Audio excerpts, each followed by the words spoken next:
Vista Manager is a component that holds references to your terrains and biomes in the scene, controls the terrain generation process, and manages some common terrain settings, such as maximum height value, textures resolution, and detail density. To create a Vista Manager, right-click on the hierarchy and select 3D Object, Vista Manager. It will also create a biome for you. It's important to know that the Vista Manager is not responsible for creating terrain tiles.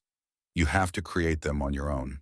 For Unity Terrain, use the Terrain Inspector or Terrain Toolbox.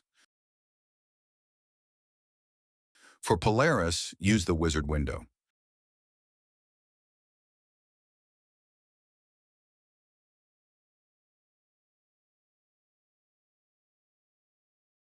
To add your terrains to the Vista Manager, drag and drop them into the selector box in the inspector, or simply click the Add All Unity Terrains button or Add All Polaris Terrains button.